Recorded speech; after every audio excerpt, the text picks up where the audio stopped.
Semoga Allah selalu membimbingmu dan biarlah angin menuntun langkahmu.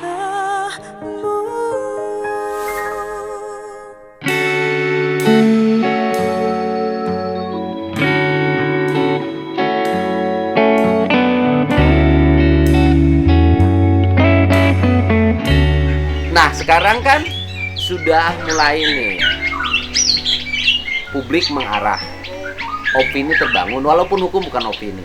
Hukum itu adalah keyakinan hakim, alat bukti. Jaksanya bagaimana sekarang menanggapi gugatan ibu? Gugatan dalam bentuk PK itu kan, PK itu sebenarnya gugatan. Ya kemarin jaksa menolak seluruhnya. Menolak seluruh. Ya kalau langsung menerima ya sudah Pak, kelar. Ya kan, karena itu mah tugas jaksa harus Jaksa nolak. ya harus nolak. Kalau Aneh dia kalau langsung menerima, kalau dia menerima berarti jaksa yang dulu salah. Menerimanya wajah jaksanya serius atau sambil dengan ragu? Kelihatannya bingung Pak. Iya kan, itu ke jaksa yang nolak kan Iya. yang sekarang kan, Iya. bukan jaksa yang lama kan. Bukan jaksa. Yang sekarang tuh kan pasti tahu lah, punya hati lah Barinage. Ya maksudnya kan dengan 5 novum aja kan, dengan tuduhan seperti itu ya pasti lah kok ini bersih gitu. Nggak mungkin hati kecilnya nggak ngomong begitu. Iya, orang boleh di Iya. depan umum ngomongnya gagah. Makanya kenapa orang itu selalu tersiksa? Ya. Karena antara ngomong di depan umum dengan hatinya beda, itu tersiksa gitu loh. Oh pokoknya berat aja, tapi kalau ngomong depan umum dan hatinya sama, itu tenang, damai kayak si Dede. Si itu sih penjara ayu cek si Dede teh cenah. Aing mah cenah. Nah, wajah jaksa, kalau saya sih baca, selalu baca gestur. Wajah jaksanya gimana? Yakin betul terhadap apa yang disampaikan atau wajahnya Saya sih ngelihatnya nggak begitu yakin. nggak begitu ya? Karena gini Pak, kalau jaksa, kalau orang lain kan hanya lihat putusan. Putusannya begini, kalau jaksa nggak mungkin nggak lihat dakwaan. Nggak mungkin. Sedangkan di dakwaannya Saka kan yang Peggy yang diperapitkannya itu ikut memperkosa Pak. Di dakwaan jaksa tuh Peggy tuh ikut memperkosa. Jadi beda dengan di dakwaannya ke Sudirman, Hadi dan kawan-kawan. Peggy Beda. tidak memperkosa. Tidak memperkosa, kan Polda Jabar juga ngomong Peggy hanya meraba-raba gitu. Tapi di dakwaan Saka Tatal itu Peggy Kok dakwaannya beda-beda? Ya itu justru itu. Loh, dakwaan Sudirman CS, Peggy Dengan tidak memperkosa. Ya, dakwaan Saka Peggy memperkosa. Gimana sih? Iya, Kok jaksa tidak konsisten? nggak ngerti Pak. Kenapa bisa begitu? Nggak ngerti. Beda Pak. Beda dakwaan Saka Tatal dengan dakwaan di 5 terdakwa itu kan perkara itu 3 nomor Pak. Ya. Dakwaan Saka, Ya. enak. Heeh. Dakwaan yang berlima, terus Heeh. dakwaan yang berdua. Saya tidak ngelihat di dakwaan yang berdua karena kan saya punyanya di Saka Tatal dan Sudirman. Sudirman kan bareng Bang berlima itu. Makanya dibandingkanlah sama saya, itu dakwaannya beda. Dakwaan antara di Saka Tatal Peggy itu turut memperkosa. Tapi di dakwaan yang 5 orang itu Peggy hanya meraba-raba, dan itu kan dikonfirmasi waktu jumpa pers Polda. Peggy hanya meraba-raba. Pertanyaannya adalah Peggy memperkosa, Saka Tatal ada ikut membunuh, Sudirman ikut, Jaya ikut, Eko ikut, Supri ikut, Hadi ikut, Eka Andi. ikut, Ya. ya kan? Eka, Andi Dani. Adi Dani, oke Dani emang nggak ada lah Bu. Ya Orang tapi nggak kan kalau di dakwaan masih disebut. Andi, Pak. oke Andi, Dani, terus Rivaldi ikut semua kan Bu? Iya. Itu teh kata siapa? Gak ada yang jelas Pak, ngomongnya rangkaiannya tuh gini Pak, karena terlalu banyak orang, kadang-kadang antara keterangan yang satu di dakwaan itu tuh pusing Pak, kitanya tuh pusing. Saya pertanyaan saya, bahwa mereka yang 11 orang itu membunuh dan memperkosa, itu teh kata siapa? Nggak ada katanya, kan semuanya pengakuan itu dasarnya dari ketika terjadi penganiayaan di Polres Pak. Cuman rangkaian, saya sih yakin dah rangkaian peristiwanya aja sama, nggak ngerti Oke, Pak mereka pengakuan berdasarkan ada karena pengakuan mereka. Kata hukum, pengakuan itu tidak penting. Ya. Kata hukum, Ya. pengakuan itu bisa orang mengaku karena ditekan, bisa tidak mengaku. Ya. Ketika tidak pengakuan tidak penting, dalam ilmu sekarang kan, penyidikan sekarang yang penting adalah bukti. Ya. Buktinya apa? Buktinya memang Bukti mereka membunuh apa? tidak ada bukti apapun. Bukti mereka memperkosa apa? Tidak ada bukti apapun. Ya udah, pengakuan. Ini yang ada hanya pengakuan. Pengakuan Pengakuan pun lahir karena dari intimidatif. ya. Jangankan yang orang dewasa, yang sakatata juga kan diperlakukan seperti itu. Jadi saya sih ngelihatnya gini Pak, kenapa itu dakwaan beda-beda? Kelihatannya awalnya nggak menyadari waktu penangkapan tuh sakatata tuh anak kecil karena kan tinggi Pak. Kayaknya nggak menyadari ketika ketahuan itu angkanya sekian ini akhirnya kan berantakan Pak. Berantakan tuh dakwaan tuh beda-beda. Oke. Jadi kan 11 orang ini penting. 11 orang itu diproduksi oleh ya kan? Laporan. Diproduksi oleh sebuah laporan, ya kan? Kemudian laporan itu berdasarkan keterangan. Keterangannya itu berdasarkan kesurupan dulu, Bu. Kan kata yang karena kesurupan dulu. Nah, saya nggak bikin kesurupan. Ya itu makan dalam rangkaian, Bu, kesurupan disampaikan ke kakaknya Vina, disampaikan ke Parudi. Di Parudi punya asumsi kecurigaan. Setelah kecurigaan itu mungkin melakukan investigasi. Ketika investigasi mungkin ketemulah sama Aep. Kalau kesurupannya tanggal berapa sih Pak kakaknya Vina nyerahinnya? Nggak tahu, lupa. Karena saya sih kan punya konstruksi berbeda Pak, tapi kan saya juga nggak bisa ngomong gitu. Jadi saya sih konstruksi saya tuh beda.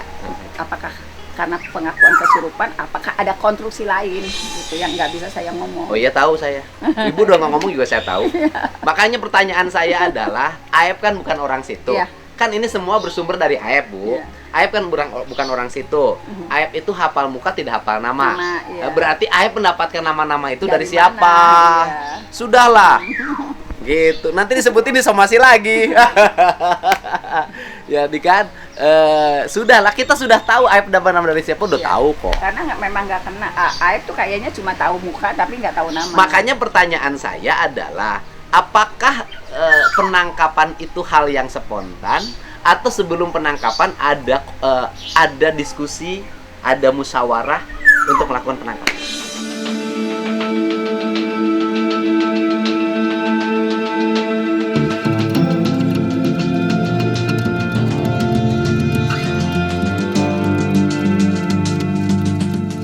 Itu saya udah kebaca itu. Siapa yang terlibat dalam diskusi itu?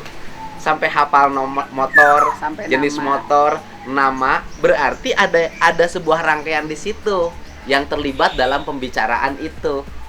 Yang Sampai jelas sisiran rambutnya kan sisiran rambutnya. sisiran itu kan disebutkan di sebelah tengah belah itu kan disebutkan Pak. Sampai sisiran rambut aja Artinya disebutkan. dalam lingkaran di daerah SMP 11 itu sebelumnya sudah ada pembicaraan rencana melakukan penangkapan, melakukan konstruksi terhadap tuduhan sebuah kejahatan. Nama-namanya sudah ada disebut, motornya, nomor kendaraan sudah ada. Siapa yang tahu nama, siapa yang tahu kendaraan, berarti ada intel yang sudah bekerja di situ. Waduh. Keren bukan nama. Nah, kan udah jelas. Jadi sebenarnya yang 11 nama itu diproduksi satu dari Aep dong. Ya, Ya Bu ya? ya. Kan Aep yang nyebut Dia Peggy. menyebutkan, ya. Ya kan? Yang menyebut Peggy kan Aep. Bahkan Aep menyebut Peggy. Apakah Aep menyebut Peggy itu sudah ada pada waktu hanya punya kesaksian di Polda kemarin, atau sebelumnya Aep sudah nyebut Peggy? kalau misalnya ada Di dakwaan Ibu Aep sudah nyebut Peggy belum? Yang lama 2016. di BAP saya lupa Pak, harus buka lagi Pak. Ah. Tapi di bawah berkasnya Pak. Enggak, waktu itu Aep udah nyebut Peggy belum? Kan udah ada buronan Pak, masalahnya udah ada nama Peggy di buronannya Gini, laporan. kan gini, kalau di Aep itu kan 8. Iya. Berarti sudah ada. Yang dilihat oleh Aep itu kan 8. Ya. Peggy itu kan kategori buron. Iya, buron. Kategorinya ya. Dengan Dani dengan Andi. Nah, pertanyaannya adalah Peggy, Dani, Andi itu produksi Aep atau produksi Sudirman? Kalau saya sih tidak melihat itu produksi Sudirman Pak. Karena apa? BAP-nya Bapak Rudiana itu kan saya kan ngelihatnya tanggal Pak. BAP-nya Pak Rudiana itu tanggal 31 Agustus 2016 pukul 18.30. BAP-nya Sudirman jauh dari angka itu Pak. Enggak, gini. Bisa jadi kan yang 11 orang itu Dianiaya dulu. Bukan 11 orang itu sudah ada. Ya. Ya kan? Artinya ini konstruksi nama yang 11 orang tuh baru ada 8, Bu. Ya, Ingat loh. 8. Baru ada 8 loh. Yang 8 tuh yang itu kan termasuk Ya, yang sudah ditangkap. Yang sudah ditangkap termasuk di dalamnya adalah Ucil. Itu kan yang 8. Kan penyidik butuh 3. Ya, untuk jadi buron. Untuk jadi 11. Ya, untuk jadi 11. Kan gitu loh, Bu. Ya. Yang 8 udah musiknya udah ada, udah ditangkap. penyidik butuh 3 lagi karena ini jumlahnya 11. Ya. Nah, Makanya angka yang nama yang 3 itu lahirnya dari siapa? Kalau dari Aep nggak mungkin. ya. Karena Aep kan tidak kenal terhadap Peggy di situ. Berarti bisa jadi dari Sudirman. Kalau Ibu kan klaim ini. ya, kalau pengakuan Sudirman atau pengakuan Peggy itu mereka berteman, kalau ini kan pengakuannya di luar BAP ya Pak ya? Iya.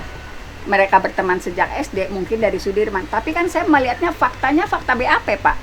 BAP itu pelapor sudah menyatakan ada Andi, Dani, Andika, Peggy di tanggal 31 Agustus 2016 pukul sekian. BAP-nya Sudirman itu jauh, berapa jam kemudian. Tapi kan susah, Bu. Iya, jadi Punten, kan Ibu tahu Iya, antara tanggal maksudnya pemeriksaan dengan nggak ada yang sama. Ada yang sama. Nggak ada yang sama sesuai dengan Ada yang satu lagi tidak diperiksa juga ada. BAP-nya gimana Ya. sih, Bu? Ya, makanya kalau misalnya secara dokumen Secara dokumen memang Lahirnya itu dari lahirnya pelapor. lahirnya dari pelapor. Iya. Pelapor itu seolah-olah sudah mengetahui nama gitu. Peggy, nama Andi, nama Nama Dani. Dani. Tapi menurut saya, Iya. walaupun tidak ada dalam dokumen, nama itu pasti lahir dari Sudah, Sudirman. iya. Karena memang kalau Sudirman kan ini mungkin kamu teman sekolahnya siapa aja disebutin lah. A, I, U, Iya. E, O.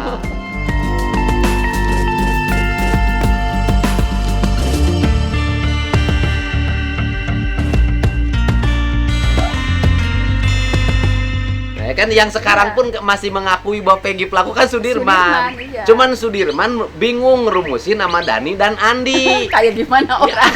nyarinya susah. Kayak gimana orangnya? Ini ibu tuh paling pusing loh. Gimana nggak pusing? Ya kan? Membela Sudirman, yang dibelanya nggak bisa dibela. Nggak bisa, masuk aja saya susah Pak. Bukan nggak bisa dibela tuh kan begini. Yang dibelanya harus begini. Ini mah kalau main bola Sudirman mah begini ya. Ini Sudirman nih kalau main bola nih Sudirman ya. Oleh ibu teh sudah ngebaris menghadapi tendangan penalti. Sudah berdiri ngebaris. Ya. Sudirman begitu ada bola teh ditangkap dia. Ditoel. Ditoel ya Bu ya. Iya, ditoel. Iya kan? Sudirman mah. Pusing. Ya kan kalau ngebaris nih orang ngebaris nih main bola nih harusnya kan begini nih. Menghadapi tendangan bebas lah. Sudirman mah begitu bola masuk ke arah dia teh bukannya dihalang begini. Hah. Suruh masuk. Bu, ini baru loh, Bu. Barangkali di Indonesia nanganin klien seperti ini, Bu. Ya. Kayaknya Mau diringankan tidak bisa diringankan. Iya. Mau dibela tidak bisa dibela, ngacoin aja. Tapi kan ketika mau dilaporin nggak tega juga kan? nggak tega Pak, karena memang kan kalau saya sih tahu banget gimana Sudirman dulu kan tahu banget Pak.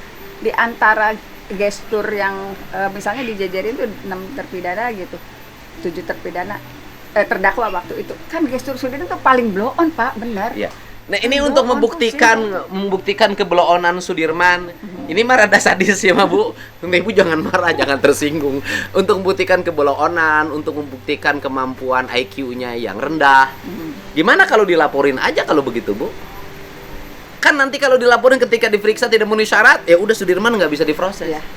Menurut saya konstruksi itu harus dilakukan. Cara satu-satunya yang bisa dilakukan. Ibu ridho nggak kalau saya memberikan saran pada kuasa hukum yang lain untuk melaporkan Sudirman? Sebetulnya gini Pak, kayak Sudirman, keluarganya Saka gitu. Ngertinya kan saya. Jangankan misalnya Sudirman dilaporkan, kan saya ngasih masukan ke mereka susah Pak. Nanti nginep berbulan-bulan dong Pak di rumah saya kalau Sudirman itu yang saya pusing. Kan nanti saya ngasih pengertian. Karena ini untuk membuat konstruksi hukum, ini kan kita mau PK nih yang 8. Iya. Kan konstruksi hukumnya harus bener. Ya. Ya kan Bu? Kan keterangan itu sekarang tuh keterangan yang belum, keterangan fiktif Yang belum bisa yang belum dilaporkan itu keterangan dari Sudirman. Iya. Kan Sudirman harus diukur dulu oleh Mabes Polri intelektualnya. Kita kalau nggak dilaporin gimana ngukurnya? Karena sekarang ada di mana sih Pak? Saya juga nggak ngerti Pak. Iya, ibu kuasa hukumnya gimana nanya ke saya? Kan saya mah detektif swasta. Saya tuh bingung. Tiap dapat info, Sudirman ada di mana? Di sana nggak ada. Terus Sudirman buat ngapain Pak? Buat apa gitu? Misalnya masih dipertahankan di dalam, kan buat apa? Peggy udah selesai. Ini Sudirman ada di mana? Keluarganya nggak tahu kan? Saya takut ada apa-apa aja Pak. Enggak, Sudirman mah senang katanya merokoknya juga bagus. Nah, ini penting nih hari ini pokoknya ibu nanti saya ngejelasin ke bapaknya Sudirman. Kalau menurut saya harus diukur dulu. Kalau nggak dilaporin, nggak diukur. Sebenarnya Pak Farhat tuh dulu bener, cuman ibunya emosi.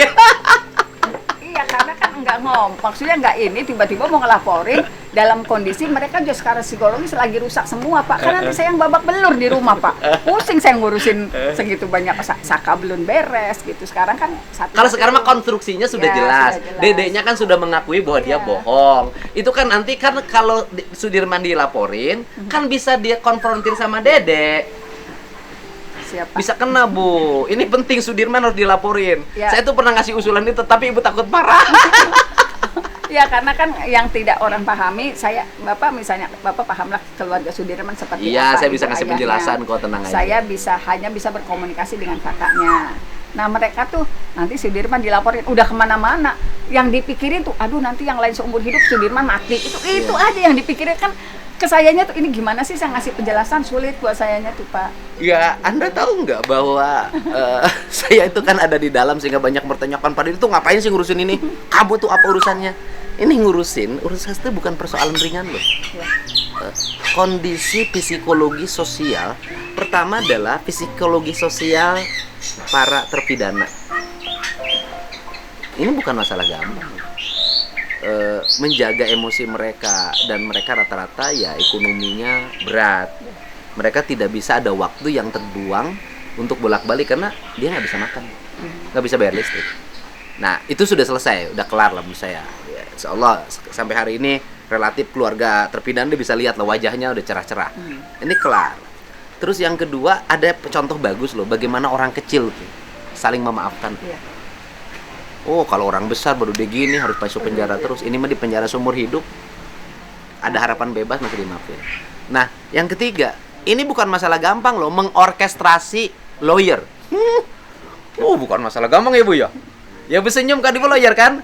Mengorkestrasi itu gini loh. Mengorkestrasi itu adalah antara lawyer dengan yang satu dengan yang lainnya. Ada beda organisasi, beda orang, beda pemahaman, namanya ilmu sosial. Setiap orang punya pemahaman. Nah saya itu kebetulan punya pergaulan yang cukup. Jadi dengan ini kenal, dengan Bang Farhat kenal, baik sudah lama. Siapa kenal dia dulu Bu, jadi bupati. Udah lama-lama. Jadi saya tuh enak betul. Ya saya juga harus tahan mental kan. Karena kadang-kadang duduk ngomongnya itu. Ya kan, ibu mah baper pakai perasaan jadi ribut terus. Nah ini bukan masalah rampang, artinya kalau tidak ada orang yang di dalamnya ikut begini kesini ngomong begini kesini, majunya aja susah. Ya Bu ya, bener nggak Bu? Lawyer itu kayak dokter loh Bu. Lawyer, dokter, seniman itu sama. Lawyer, dokter, seniman itu sama. Orang-orang yang nggak bisa diatur. Betul nggak? Lawyer, dokter, seniman, politisi sama, nggak bisa diatur. Jadi karena saya terbiasa dengan orang yang nggak bisa diatur ya jadi senyum sini.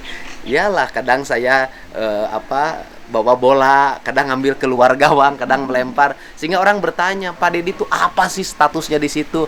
Status saya di situ adalah sebagai warga masyarakat Indonesia yang melihat saya ada kejanggalan dalam penanganan kasus ini, yang melihat saya ada ketidakadilan, sehingga media YouTube saya gunakan untuk menceritakan ini kepada publik dan itu sah menurut undang-undang.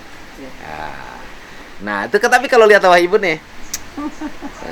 Jadi nanti sidang lagi kapan? Sidang hari Selasa Pak, diharapkan juga Bapak hadir. Selasa besok? Ya. Oh, saya harus hadir? Ya hadir Pak, saksi. Undangannya udah ada, cuma belum saya print Oh, nggak Pak. apa-apa di WA aja. Ya, siap. Saya jadi saksi. Ya jadi saksi. Saya kan bukan orang yang ngalamin peristiwa 2016 loh. Ya tetapi Pak, merekonkan gini, dulu di 2016 saya kan begitu sulit menghadirkan saksi. Bahkan saksi alibi yang dikatakan waktu itu kan di Sakatatal ada Sadikun dan sebagainya kan sangat susah Pak. Apalagi keterangannya itu keterangan Saka dulu. Waktu sidang Saka tuh gitu Pak, Saka dulu dimintai keterangannya baru saksi. Jadi ketika sedangkan Saka kan diarahkan sesuai BAP. Jadi ketika Sadikun dan lain-lain menyatakan saya di sini, tapi kan Sakanya udah mengaku, tapi kan terus aja begitu Pak, kan jadi nggak ketemu. Susah ya. Iya. Jadi ketika Sadikun hadir sebagai saksi alibi, Iya. itu kan Sakanya sudah mengaku. Udah mengaku. Ketika yang punya bengkel Iya, kan Sakanya sudah menjadi mengaku. saksi alibi, Iya. sudah mengaku. Ketika yang motornya mogok, saya nggak tahu namanya, yang tahu motornya mogok, yang di Di step. step, saksi alibi. Ketika yang kakinya patah sekarang nih, Iya.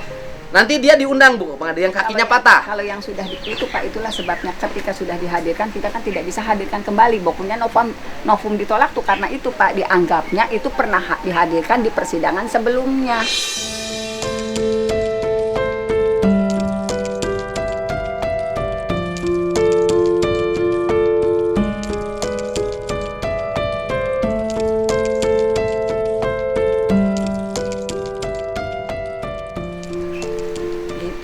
Jadi nanti Sadikun nggak bisa jadi saksi? Nggak bisa jadi saksi Pak. Yang jadi saksi saya? Ya, karena Bapak yang merekonstruksi kembali peristiwa. Oh, jadi saya itu adalah harus menceritakan Ya.